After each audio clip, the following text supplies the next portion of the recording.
futebol brasileiro já entrou em 2026 com o começo dos estaduais e hoje, ainda antes do começo do Campeonato Brasileiro e após um jogo basicamente de cada time, eu quero comentar um pouco sobre o planejamento da maioria dos clubes da Série A, os principais times, e conversar um pouco com vocês sobre o que eu espero. Não é um vídeo exatamente de previsões, se você quer ver um vídeo de previsões nós já temos aqui no canal, é um vídeo mais falando de planejamento, e esse vídeo vem muito da ideia da crise que está tendo lá no São Paulo. Então vamos conversar um pouco sobre cada time, como é que eles estão planejando o ano, baseado também um pouco na janela de transferências, o que nós devemos esperar. Eu já vou começar aqui bem pelo sul do país. Internacional é o clube que eu quero comentar primeiro. Cara, o Inter é o seguinte, o Inter contratou Paulo Pesolano, que não é um técnico dos mais confiáveis. O Inter não faz grandes contratações, contratou o Patrick Paula só por enquanto. O Inter vai pro último ano da gestão Barcelos, que é uma gestão horrorosa, como acho que todo o planeta deve saber. São 5 anos de gestão completamente horrorosa, os últimos 5 anos de gestão Barcelos. Não aconteceu nada, então não dá pra ter muitas expectativas de que agora, no último ano de gestão, o Internacional vai virar uma máquina. Não, e a prova disso é o que aconteceu ontem. Literalmente o Internacional tá com uma dívida com o empresário que ajudava o Inter. Ele tá cobrando, e o Inter queria pagar a dívida com refletores que coloca no campo de iluminação para melhorar o campo. Sim, não tem dinheiro para pagar, eles queriam dar uma iluminação artificial para pagar a dívida. Essa é a situação do Internacional hoje. Então assim, o Inter, ele não tem um plano. O Inter não tem contratações, o Inter não tem um técnico confiável, o Inter tá recém começando um projeto e vai para um último ano de gestão, que é uma gestão horrorosa, talvez a pior gestão do futebol brasileiro. Inter também já fez uma campanha horrorosa no passado.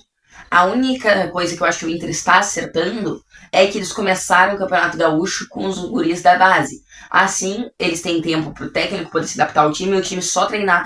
Assim, a gente pode ver um Inter muito mais treinado, muito melhor preparado mais pra frente. Mas eu acho que é o único acerto do Inter que não tem uma perspectiva boa pra esse ano. Agora mudando para um outro time do Sul, que pra mim é o que melhor tem chance, que do Sul obviamente só são dois, né? No caso no Rio Grande do Sul, um time que da região Sul é o que melhor tem perspectivas e consequentemente no Rio Grande do Sul também, é o Grêmio. Por quê? O Grêmio trocou a sua gestão de um ano pro outro. Ano passado a gente ainda estava com a gestão Alberto Guerra, que foi, se não me engano, de 2022 a 2025, e agora nós tivemos a eleição e o novo presidente Odorico Roman, da chapa 2, foi eleito presidente do Grêmio, e já vem fazendo muitas mudanças. O planejamento do Grêmio talvez não seja um planejamento para esse ano, e sim a longo prazo. O Grêmio contratou um cara que joga muito lá na Colômbia, o José Enamorado, dá uma pesquisada sobre, por 3 anos. Contratou agora o TT, que é uma baita contratação, trazendo de volta ao clube, por 4 anos. Então você já começa a perceber que não é um projeto talvez para agora.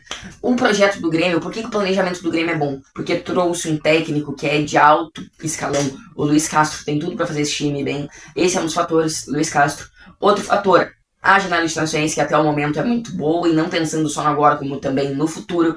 Outro fator pra mim é o seguinte, o Grêmio tá se organizando com essa nova gestão. O Grêmio está primeiro focando em pagar dívidas com dinheiro, não com iluminação artificial de gramado, mas o Grêmio está pagando dívidas primeiro, quitou todas as dívidas que tinha, tá indo atrás do seu patrocinador master, do valor que ele acha que deve receber, e tá certíssimo, ele não tem que ficar pegado como era na antiga gestão, não. A gente só assina com o mesmo patrocinador do Inter, pelo mesmo valor, não. O Grêmio tem que ir atrás do melhor patrocínio pra si.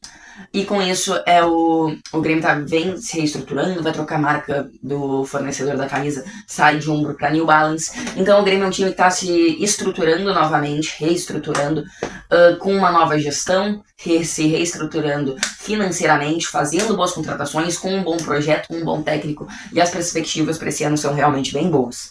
Agora, subindo um pouco para falar dos times de São Paulo, primeiro falar de Palmeiras, Corinthians e Santos, e depois eu falo do São Paulo, porque, nossa, o São Paulo que deu a ideia pra esse vídeo, me deu a ideia de fazer esse vídeo, inclusive, o São Paulo tá feio lá, a gente vai precisar gastar um bom tempo falando de São Paulo. Então vamos falar primeiro. Cara, o Santos, eu tenho boas expectativas que vai ir melhor do que no Campeonato Brasileiro passado, e isso vem por algumas coisas. O Santos vem fazendo uma boa janela de transferências, não é uma janela com 500 nomes, mas é uma janela com um nome ou outro muito efetivo, sem gastar muito, sem se comprometer em dívidas, sem pagar um absurdo que não pode. O Santos manteve o Neymar e o Santos agora vai ter finalmente uma continuidade no seu trabalho do ano passado. O Vojvoda continua, isso é muito importante. O Santos também tem moleques da base que podem ajudar, como o Robinho. Então, assim, só por essa continuação do trabalho do Vojvoda, o Santos já sai na frente de muito time que tá começando do zero nesse ano. Então eu espero que esse ano seja mais tranquilo pro torcedor santista, que vai poder ficar na metade de cima da tabela do Brasileirão, imagino eu. Agora falando do Palmeiras, cara, aqui não tem nem o que falar. Já vou falar de Palmeiras e Flamengo, porque os dois se encaixam muito bem. O Flamengo manteve Felipe Luiz, o Palmeiras manteve o Abel Ferreira. Os dois times fazem uma boa janela de transferências, tentando melhorar o que precisa melhorar, que é pouca coisa, pra falar a verdade. Então, assim, são mais janelas com poucas contratações, mas contratações de peso, contratações e sondagens, né? Por exemplo, Palmeiras ainda sonda John Arias e Thiago Almada, que vem pra destruir o futebol brasileiro se vier, isso tudo gastando dentro do que pode, que é bastante, inclusive, porque os times arrecadam muito. Então, assim, eles vão dar sequência a um trabalho de técnico, eles já têm um elencaço dos mais fortes do Brasil, e também vão acabar... estão fazendo uma boa janela de transferências. O Flamengo, então, ainda tenta Lucas Paquetá, bem difícil, mas pode acontecer. Então, assim, é realmente uma grande janela de transferências, um grande projeto e, sem dúvidas, os dois melhores planejamentos do Brasil são de Palmeiras e Flamengo, que devem disputar todos os títulos aqui em território nacional. Agora, voltando para São Paulo, nós temos o Corinthians que mantém o Dorival Júnior, o que, mais uma vez, faz eles saírem muito da frente de times que trocaram de técnico. Um Corinthians que continua com seus principais jogadores, não teve que ceder ninguém, que não vem contratando igual um maluco na janela de transferências e se endividando, bem pelo contrário. É um time que não tá pensando só nesse ano, mas no longo prazo. Já tem uma dívida alta, então não vai se comprometer, pelo menos até o momento não tá fazendo isso. Já tem um bom elenco, vai dar continuidade a um trabalho que é muito importante e precisa ser feito mais vezes aqui no Brasil, porque se o time ficar trocando de técnico toda hora, nunca que nenhum técnico vai conseguir impor o seu estilo de jogo, e é por isso que aqui no Brasil os times não vão pra frente. Então o Corinthians faz muito bem e eu tenho uma boa perspectiva pra isso. Agora deixa eu até me preparar, porque a gente vai falar do São Paulo, o maior sinônimo de falta de planejamento da história do futebol brasileiro. Cara, o São Paulo é uma situação meio complicada. Vamos começar primeiramente pelo que está acontecendo institucionalmente dentro do clube. O time não tem projeto. E por que não tem projeto? Porque dentro do time, na direção, o presidente pode sofrer o impeachment. O presidente pode sofrer um impeachment nessa semana. Então como é que tu faz planos pra isso? Tu não faz planos pra isso. Então, assim, o São Paulo não tem um plano pra esse ano. O São Paulo já tomou 3 no Mirassol. O São Paulo tem um presidente envolvido em caso de polícia por diversos fatores, por lojas que ele abriu, assim, investimentos que não era pra ser possível de acontecer, por ele tá recebendo em dinheiro. Não sei especificar muito bem, recomendo o vídeo do Jorge Igor se tu quer entender melhor a situação do São Paulo. Jorge Igor, narrador da GTV, todo mundo conhece, baita vídeo que ele fez. Vem depositando dinheiro aos poucos na sua conta, ao invés de depositar tudo pra, digamos assim, não acionar o governo, algo assim. Como eu já disse, não entendo muito bem, mas assim, é um time do São Paulo que tem o risco de não ter um presidente daqui a pouquíssimo tempo. É um time que já começou mal. É um time que não vai contratar, não contratou e nem vai, e precisa de contratações porque o São Paulo não tem o elenco. É um time que não tem dinheiro. É um time que, como a gente sabe, vai ser um ano muito difícil. O próprio Luciano disse isso no primeiro jogo da temporada. Ele chegou e disse: é o seguinte, torcedor do São Paulino, não nos abandone, mas esse ano vai ser difícil. Imagina pro torcedor do São Paulo escutar isso no primeiro jogo da temporada, depois de tomar 3 pro Mirassol.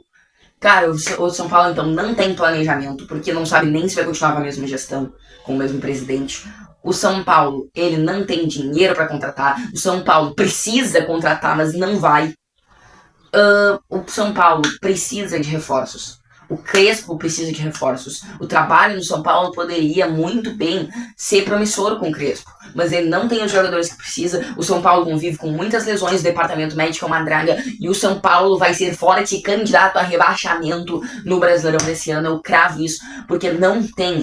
Aqui no futebol brasileiro a galera é muito desorganizada, mas o São Paulo tá se passando, e desorganização pune sim. Eu acho que o São Paulo é fortíssimo candidato a cair de divisão pela primeira vez, por toda essa desorganização, por dentro do clube, dentro de campo também, departamento médico, não consegue atender os pedidos do técnico. A perspectiva pro São Paulo é horrorosa. Bom, acho que agora já tá bom de falar de São Paulo. Vamos falar um pouco dos times do Rio. Cara, já falei do Flamengo. O Vasco tem boas perspectivas, mas vai manter o trabalho do Felipe Diniz, que não é um técnico que sabe jogar muito bem Brasileirão. Acho que o Brasileirão espera ali um meio de tabela. Mas acho que esse ano o Vasco até não briga contra o rebaixamento. Acho que vai ser mais tranquilo, por causa que o Vasco dá sequência ao trabalho. O Vasco continua com o Léo Jardim, com o Ryan, com o Coutinho, ou seja, o Vasco mantém a base dos seus melhores jogadores. O Vasco recebeu verba por causa da Copa do Brasil. O Vasco tá se reestruturando com o tempo. Eu acho que a perspectiva para esse ano é boa. Diferente da perspectiva do Botafogo, que sinceramente é muito ruim.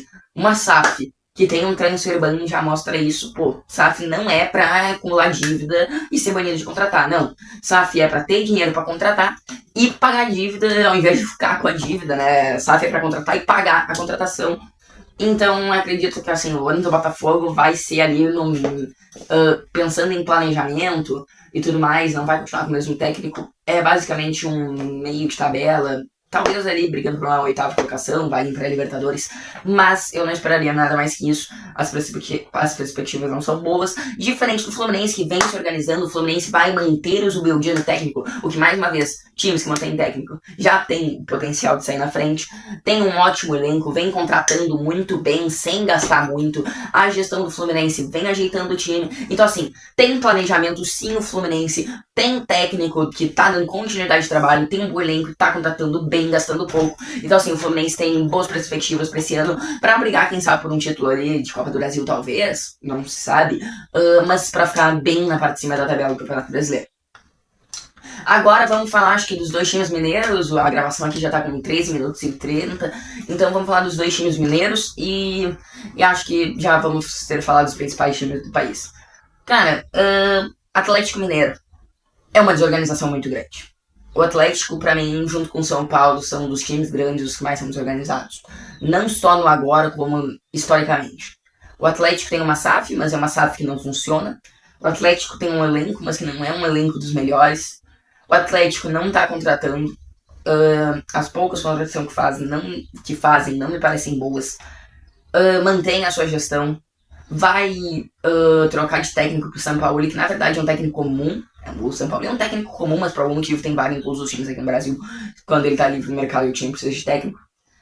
O Atlético, a prova da falta de gestão do Atlético é o jeito que eles lidaram com a situação do Hulk, com a negociação do Hulk com o Fluminense. Então a minha expectativa pro Atlético não é muito boa, diferente pro Cruzeiro, que tem uma SAF que essa sim funciona, que tem um elenco muito qualificado. É verdade que perdeu o primeiro jogo da temporada, isso é um alerta. É verdade que trocou de treinador pro Tite, que às vezes, que não foi bem no Flamengo a última vez que treinou aqui no Brasil, mas que é um grande técnico, tem grandes jogadores, manteve o Caio Jorge, até renovou com ele. Então acredito que o Cruzeiro também vai fazer uma grande temporada mais uma vez. E é com isso que a gente encerra o vídeo. Se você ficou até aqui, já deixa o like, se inscreve no canal e comenta a sua opinião sobre o seu time aqui que você espera para essa temporada. Se inscreve também pra gente poder continuar trazendo vídeos. É isso, gente. Valeu. Até a próxima e eu fui.